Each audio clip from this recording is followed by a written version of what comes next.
주신 은혜에 감사하는 5분 묵상입니다. 오늘은 잠언 19장 1절에서 12절 말씀을 통해 삶의 목적은 재물이 아닌 하나님 경외하기라는 제목으로 은혜 나누겠습니다.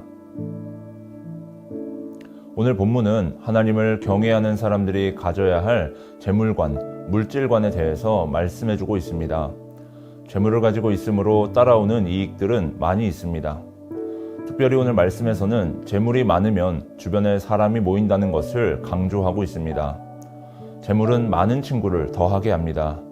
반대로 가난은 있는 친구들도 끊어지게 합니다. 이처럼 재물은 주변에서 사람들이 끊이지 않게 합니다. 사람들이 모이게 하고 나와 함께 지속적으로 관계를 맺게 합니다. 재물을 가지고 있는 것 자체를 악한 것, 잘못된 것으로 보기는 어렵습니다.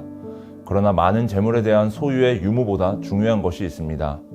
재물의 유무보다 중요한 것은 지혜의 유무입니다. 성경에서 나타내는 지혜는 하나님을 경외하는 것입니다. 지혜의 반대는 미련입니다. 따라서 미련은 하나님을 알지 못하는 것입니다. 지혜로운 사람도 많은 재물을 소유할 수 있고 지혜가 없는 미련한 사람일지라도 많은 재물을 소유할 수 있습니다.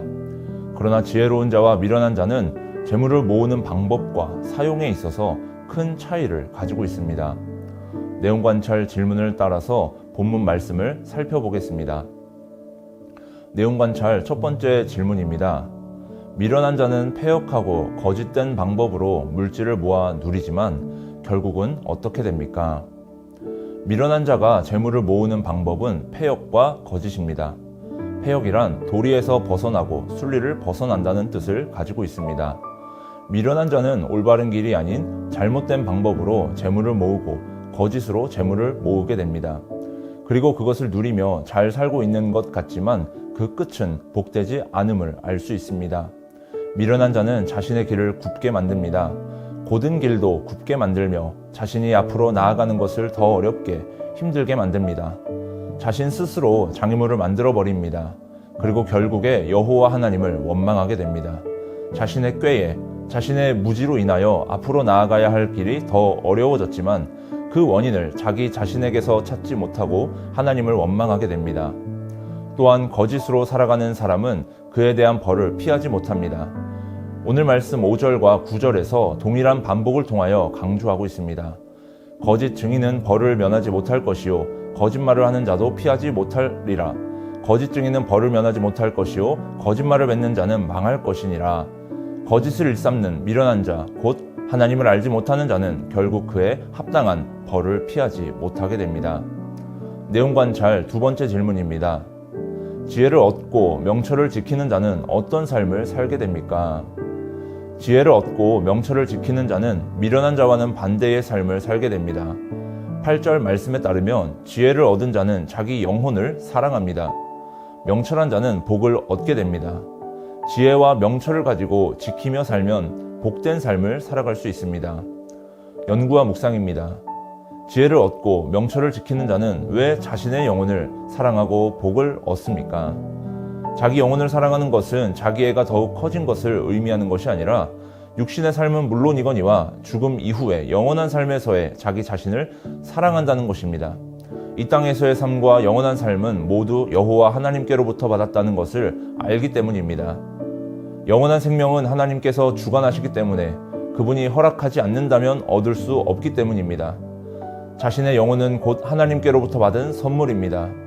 그래서 나의 영혼을 사랑하는 것은 하나님께로부터 받은 선물을 감사히 여기는 반응입니다.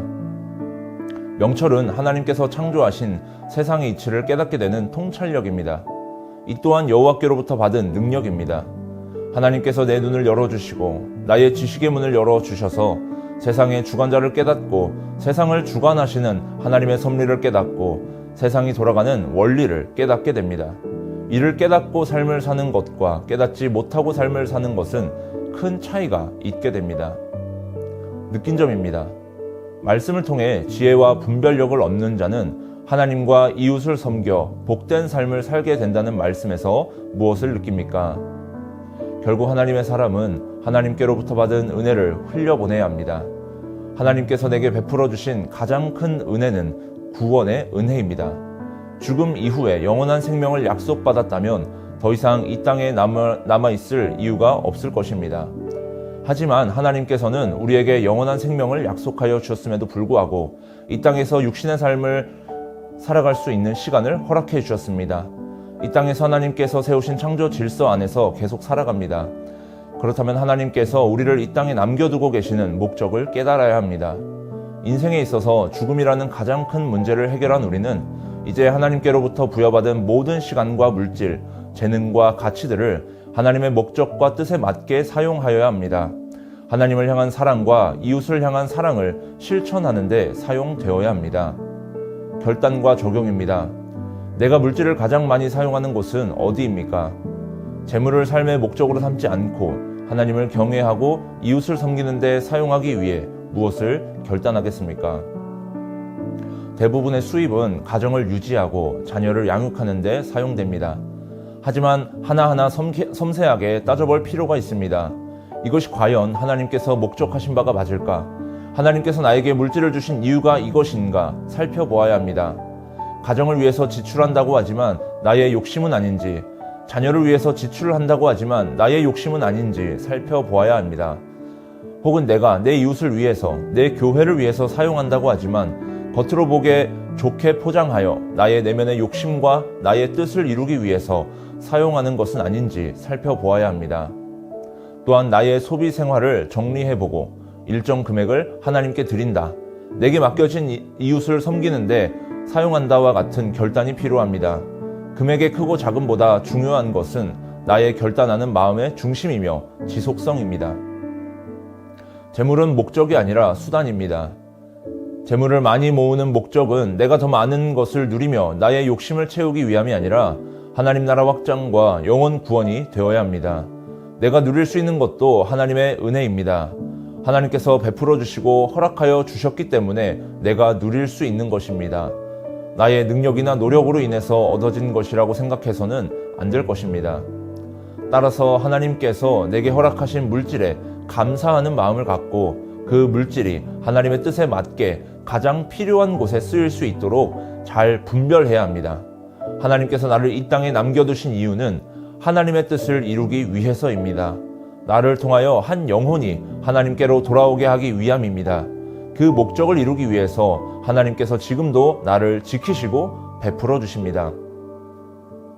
이 시간 함께 한 마음으로 합심하여 기도합시다. 말씀을 기억하면서 하나님께서 내게 베풀어 주신 재물이 하나님의 뜻과 목적에 맞게 사용될 수 있도록 내게 지혜와 명철을 허락하여 주소서. 교회와 담임 목사님을 위하여 기도하겠습니다.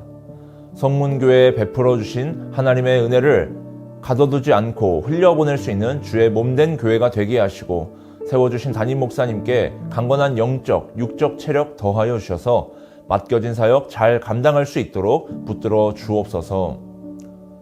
세 번째로 기도하실 때 영가족들을 위해서 기도하겠습니다.